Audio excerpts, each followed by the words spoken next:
Bom, estamos entrando para a nossa meditação semanal na Palavra de Deus. Para você que está chegando ao vivo ou para você que está chegando depois, vendo a gravação, seja muito bem-vindo. Que bom que vocês estão por aqui.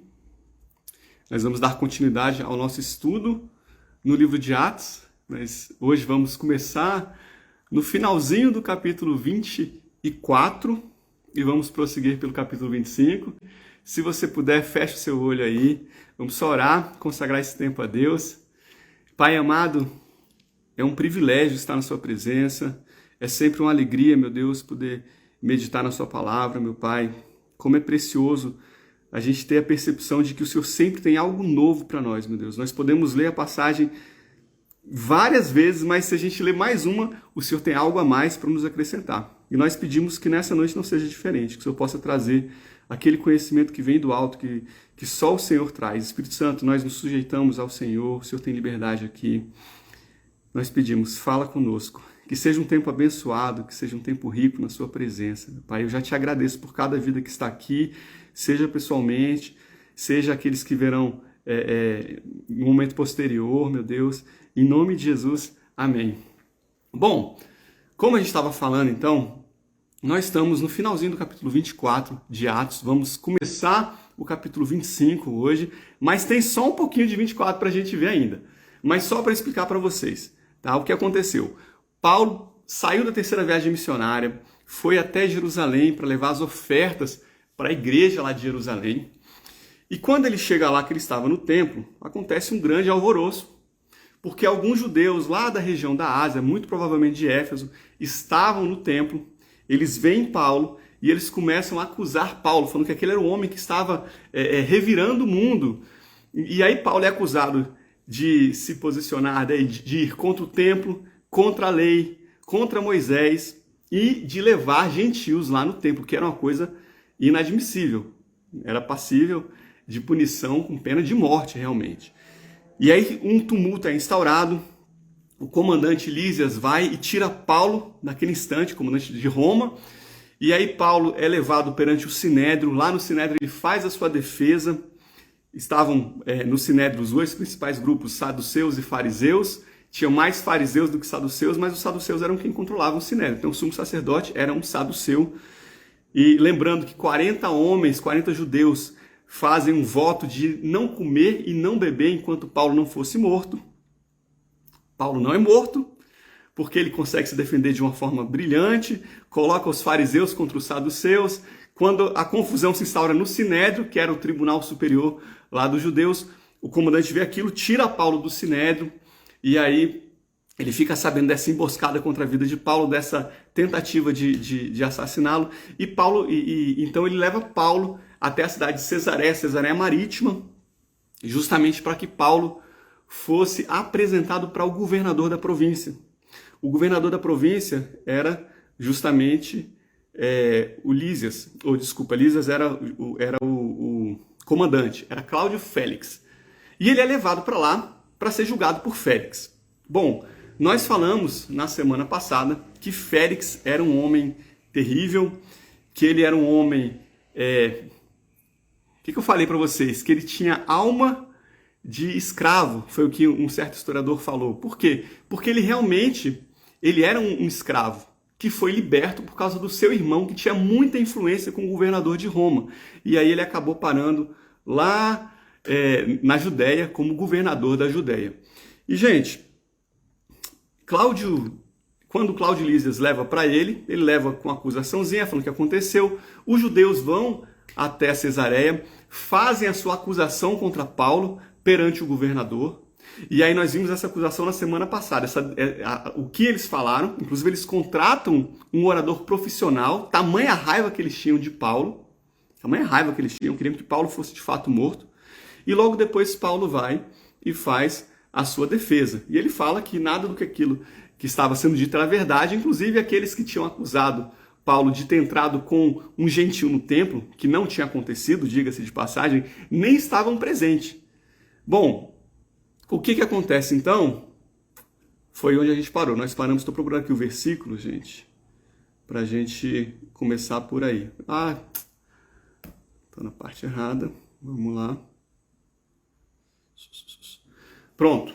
Versículo 22 do capítulo 24 do livro de Atos. Se você tiver com sua Bíblia, pega aí para a gente acompanhar. Nós estamos vendo então o momento em que Félix termina de escutar Paulo, termina de escutar os seus acusadores, e aí ele vai falar o que vai acontecer a partir daí. Então Félix, conhecendo mais acuradamente as coisas relacionadas com o caminho, adiou a causa, dizendo: quando chegar o comandante Lísias, tomarei uma decisão a respeito do caso de vocês. Gente, Félix conhecia mais acuradamente as coisas do caminho. Quando a palavra fala as coisas do caminho, está se referindo aos cristãos. Naquele começo, eles eram chamados daqueles do caminho, porque eles andavam segundo o caminho ensinado por Cristo. Ele estava no cargo há muito tempo, alguns anos já. Ele sabia que os cristãos, eles não eram uma ameaça, eles não se levantavam contra Roma, eles eram inofensivos em relação a esse ponto. Ele era casado com uma mulher judia, nós vamos ler isso logo mais. Então ele conhecia um pouco das tradições daquela época. E por conta de tudo isso, ele sabia que Paulo era um inocente. Por que então que ele não liberta Paulo? Por que ele fala, olha, eu vou esperar aqui o comandante Lísias para tomar uma decisão? A resposta está nos versículos seguintes, nós vamos ler já já. Mas para a gente resumir aqui, dois motivos. Primeiro, que ele ganha tempo, é vantajoso para ele. Ele sabia que Paulo era inocente, mas se ele libertasse Paulo, ele ia causar uma indisposição com os judeus, e ele não queria essa indisposição. E em segundo lugar, ele queria a oportunidade de pedir um suborno para Paulo. Se você lembrar bem, quando Paulo vai para Jerusalém, ele vai levando as ofertas para a igreja. E o governador escutou isso. Então ele podia estar pensando, olha, esse cara deve ter dinheiro, deve ter condições, então eu vou deixar ele preso aqui, vai que numa dessas ele molha a minha mão, né? Como nós falamos, Félix era um homem corrupto, ele era um governador corrupto, tá? Então ele decide adiar essa decisão, decide adiar a decisão, foi bom, né? Ele decide adiar, então, a resposta final do que ele iria fazer aí com Paulo. Bom, logo depois a gente lê então no versículo 23, e ordenou ao centurião que conservasse Paulo na prisão, tratando com tolerância e não impedindo que os seus próprios o servissem.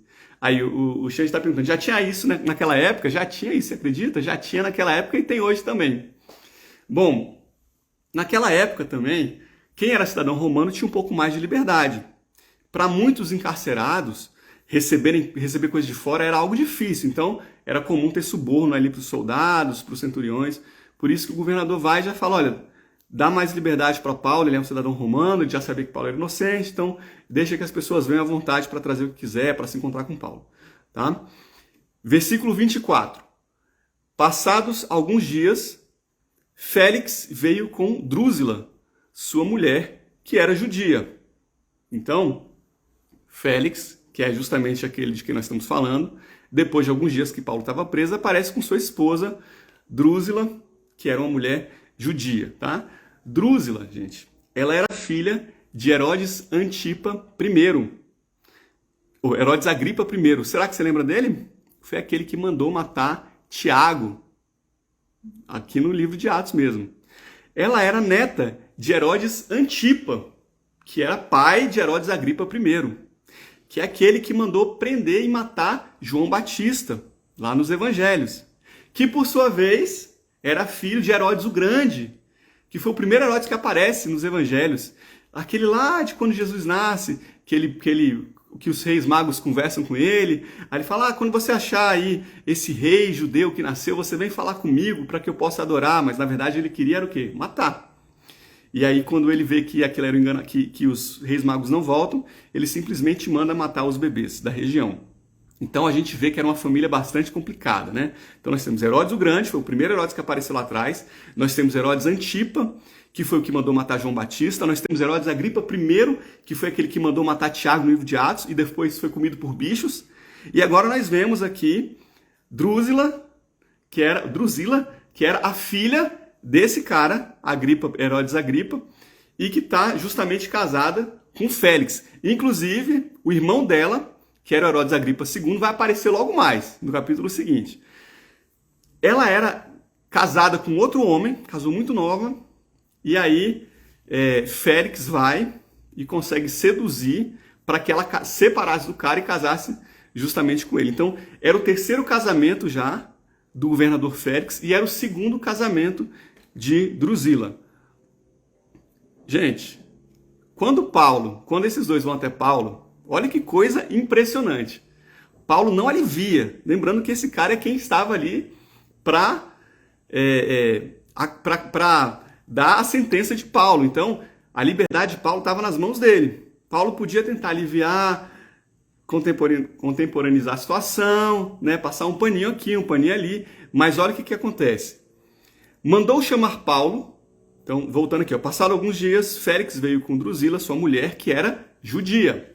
Mandou chamar Paulo e passou a ouvi-lo a respeito da fé em Cristo Jesus. Então, Paulo começou a ensinar o governador sobre a fé que ele tinha em Cristo Jesus. Quando Paulo começou a falar sobre justiça, domínio próprio e juízo vindouro, Félix ficou amedrontado e disse: por agora você pode retirar-se e quando eu tiver oportunidade mandarei chamá-lo. Gente, olha que coisa. Paulo vira para o governador lá da província da Judéia, que era um homem que estava casado pela terceira vez, que tinha sido responsável pela sua atual esposa se divorciar do ex-marido para ficar com ele, e ele começa a falar de domínio próprio, uma coisa que nenhum dos dois tinha, claramente, fala sobre justiça, fala sobre juízo vindouro. É muita coragem, né? É muita coragem de Paulo. E aí, quando aquele governador começa a ouvir isso, ele morre de medo da condenação futura, daquilo que Paulo estava falando, e fala, não, Paulo, chega, já deu por hoje, tá? Depois a gente conversa mais um pouquinho. E ele tinha a oportunidade de conversar com Paulo o tanto de vezes quanto ele quisesse. Até porque Paulo muito provavelmente estava encarcerado ali no próprio palácio do governador. Bom, versículo 26 do capítulo 24 de Atos.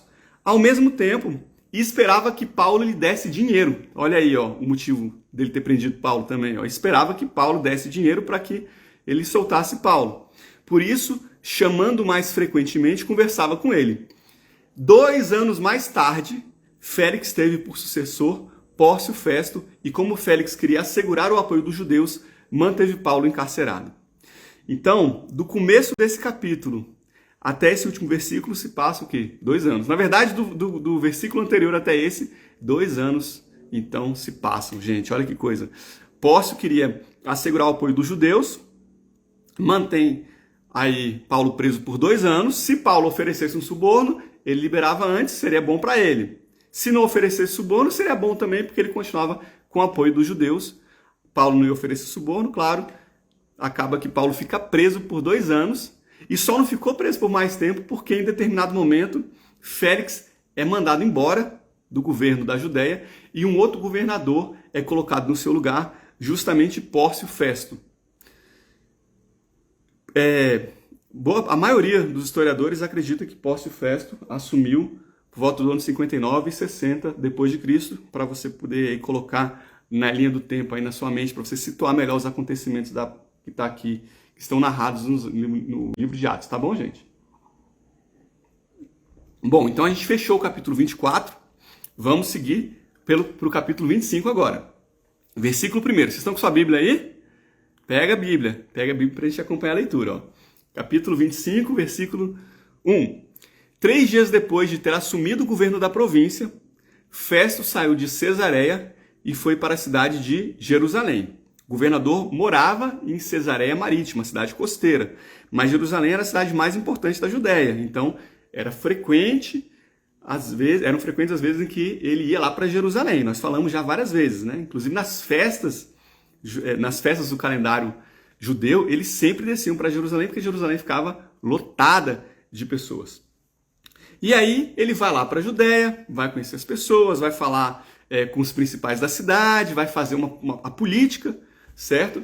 E aí versículo 2 fala, e logo os principais sacerdotes e os maiorais dos judeus lhe apresentaram queixa a respeito de Paulo. Opa, 2 anos depois, o sumo sacerdote nem era o mesmo mais, mas veja que aqueles caras vão até o novo governador e já falam, olha, inclusive tem um cara que está preso lá com você e a gente tem que dar um jeito nele.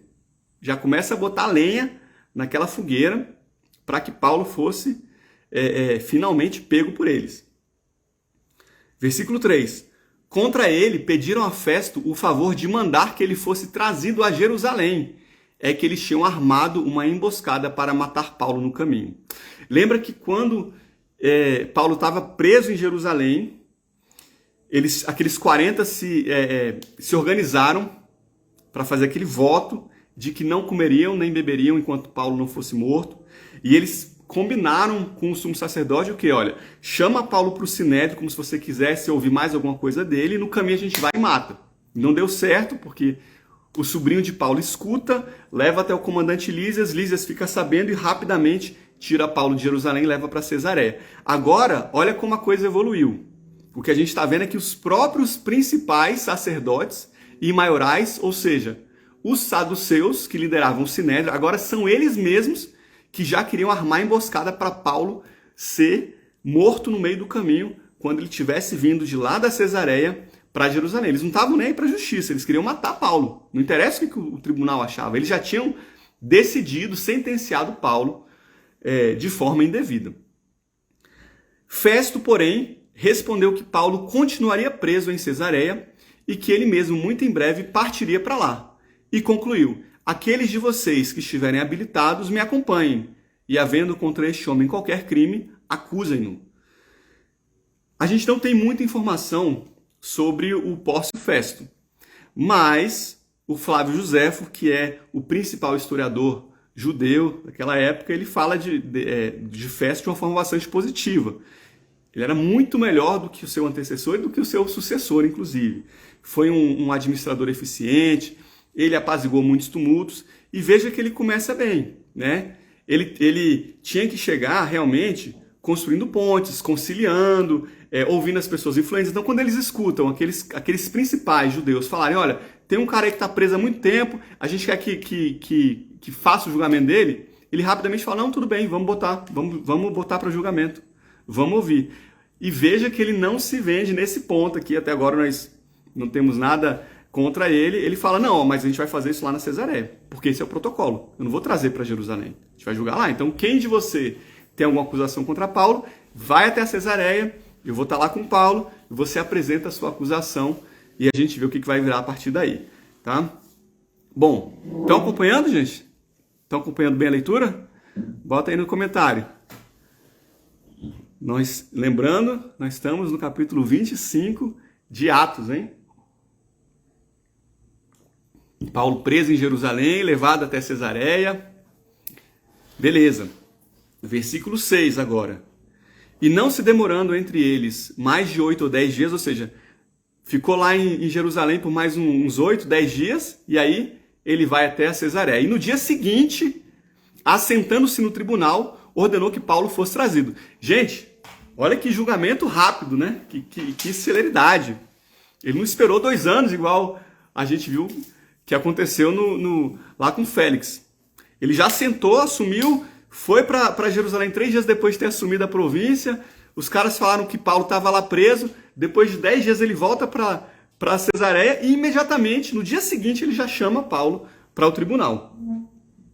Quando Paulo chegou, versículo 7, os judeus que tinham vindo de Jerusalém ficaram em volta dele, fazendo muitas e graves acusações contra ele, as quais, entretanto, não podiam provar. Então veja que aqueles judeus vão de Jerusalém até a cidade de Cesareia e começam a apresentar sua acusação contra Paulo, mas é a mesma acusação que eles tinham apresentado anteriormente contra Félix e que tinham apresentado no Sinédrio. Não tinha nada contra Paulo, nada, a verdade é essa, era tudo infundado.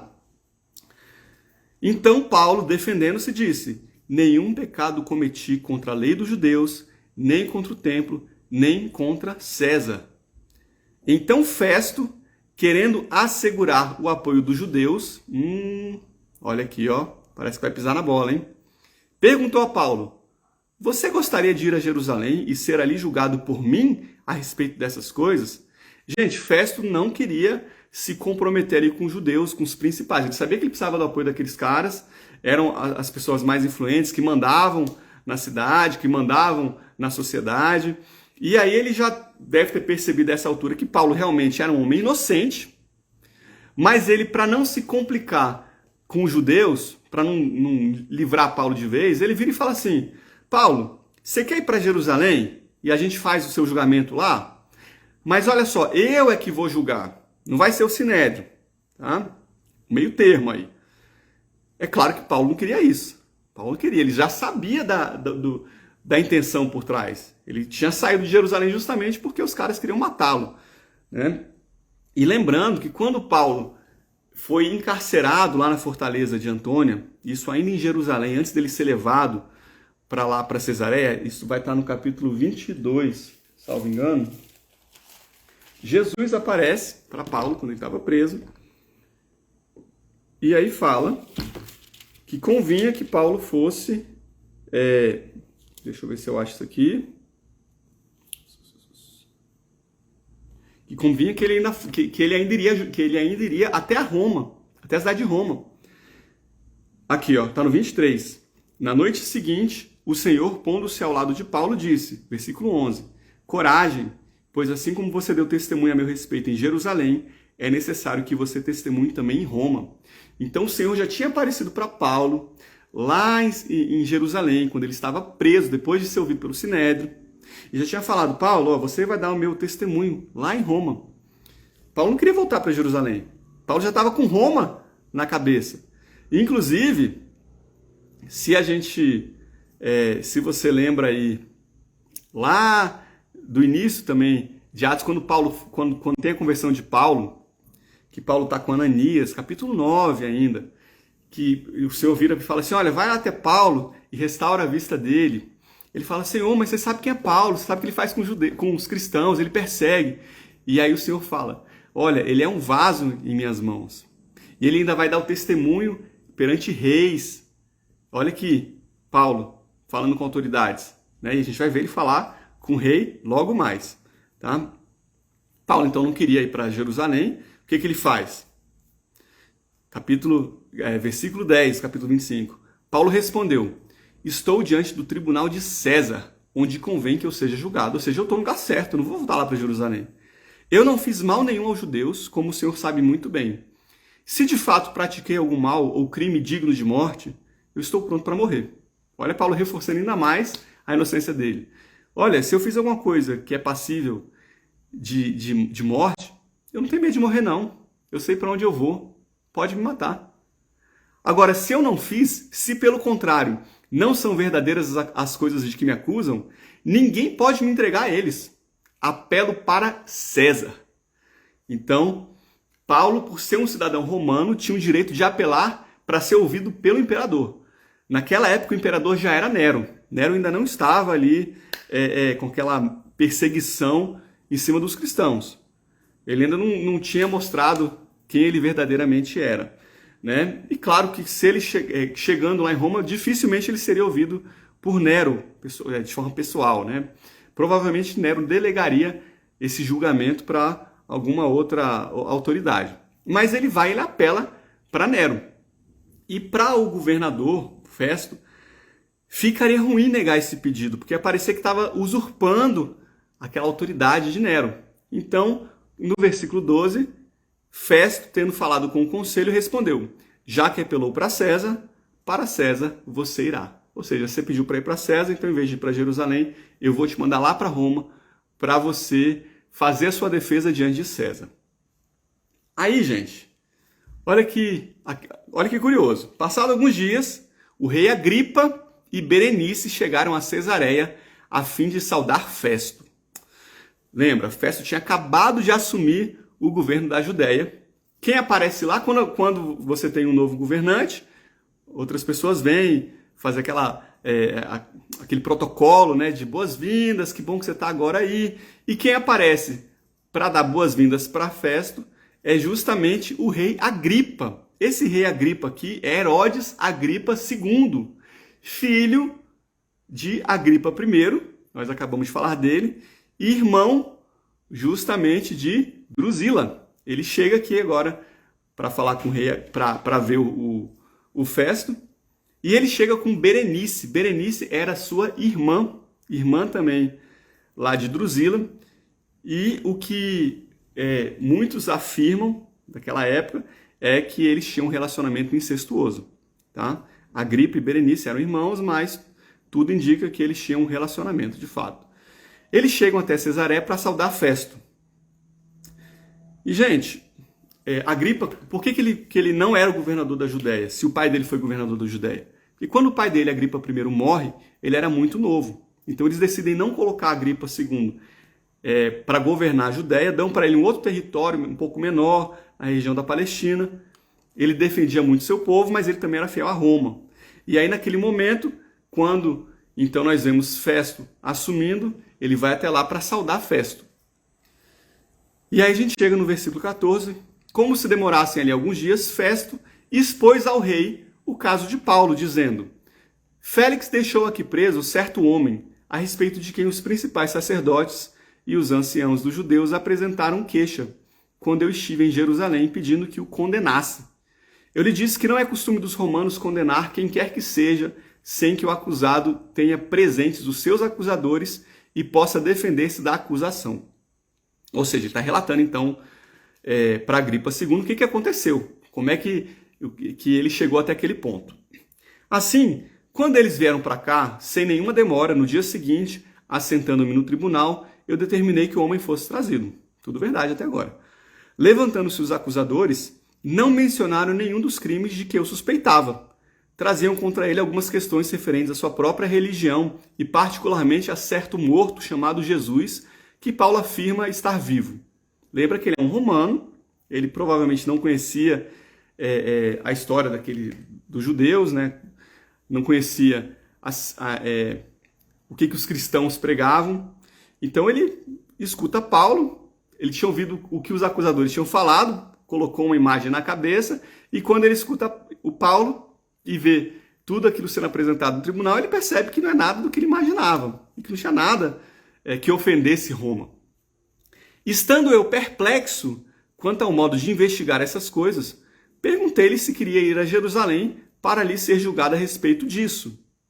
Mas havendo Paulo apelado para que ficasse em custódia para o julgamento de César, ordenei que o acusado continuasse detido até que eu enviasse a César. Então Agripa disse a Festo: eu também gostaria de ouvir esse homem. Ficou curioso, né? Deixa eu ver o que ele tem para falar aí. E Festo respondeu: amanhã você poderá ouvi-lo. Lembra que eu falei que lá no capítulo 9, o Senhor falou que colocaria Paulo diante de reis? Então, olha aqui, ó, que ele até fala que ele era para o Senhor um vaso de honra, que ia levar o nome do Senhor diante de gentios, diante de reis, diante dos filhos de Israel. Então, agora, Paulo vai ser colocado diante de reis também, né? Vai poder dar o seu testemunho para o rei Agripa II. Aí nós temos a sequência, versículo 23. De fato, no dia seguinte, vindo Agripa e Berenice com grande pompa, tendo eles entrado na sala de audiência juntamente com oficiais superiores e homens eminentes da cidade, Paulo foi trazido por ordem de Festo. Então, eles chegam lá no tribunal com grande pompa, tudo espalhafatoso, tudo mais, e aí Festo traz então Paulo.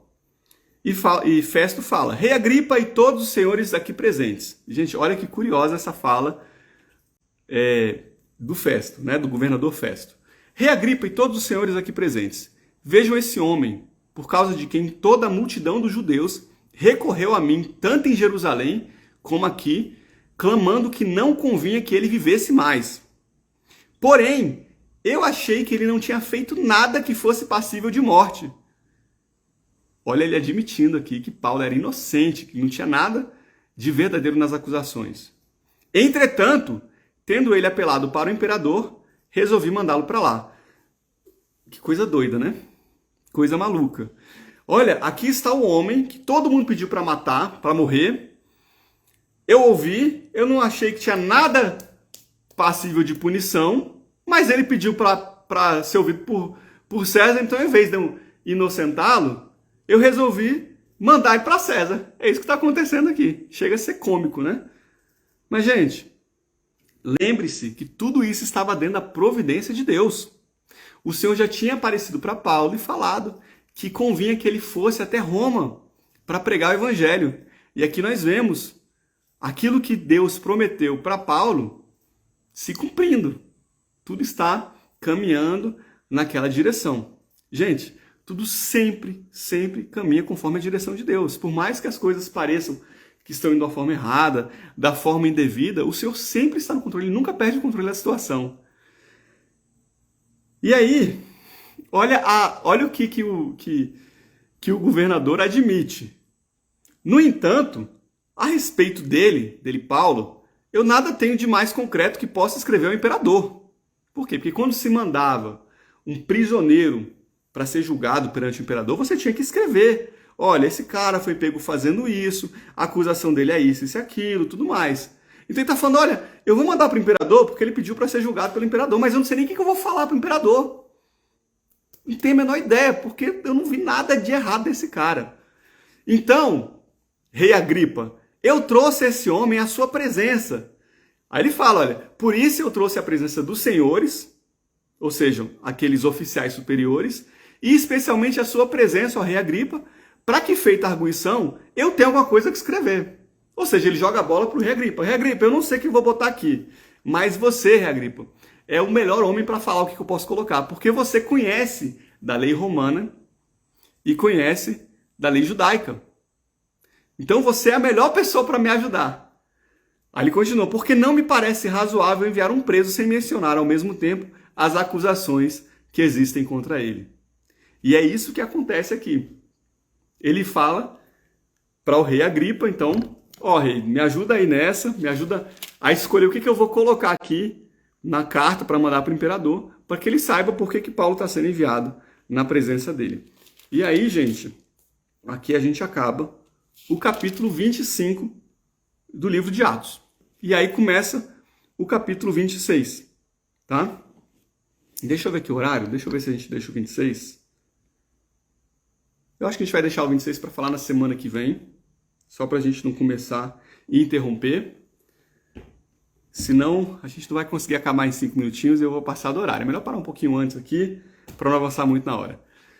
Mas, olha que interessante, gente. Nós estamos vendo o desenrolar dessa história, nós estamos chegando no finalzinho do livro de Atos.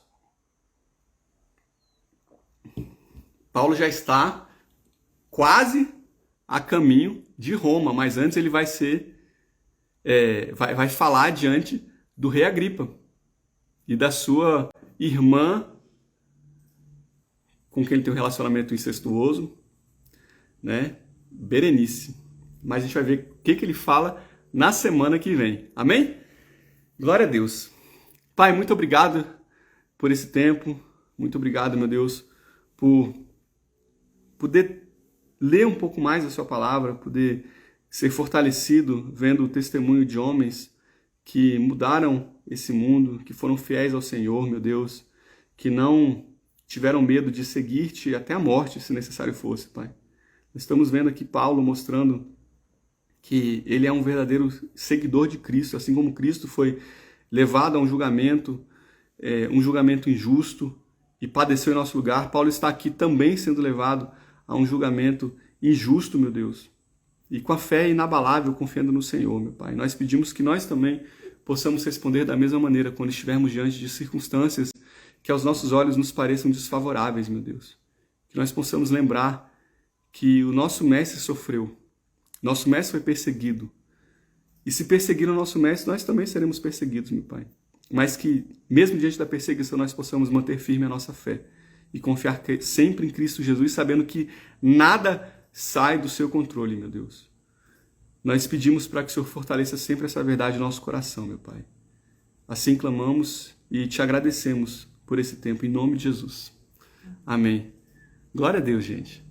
Bom, na semana que vem, então, a gente continua a nossa história, a gente vai ver aí o que Paulo fala diante do rei Agripa II, o que acontece depois daí, né? E eu acho que a gente já começa a entrar na nossa caminhada. Aí Paulo pega o barco e vai até Roma, algumas coisas acontecem no meio do caminho.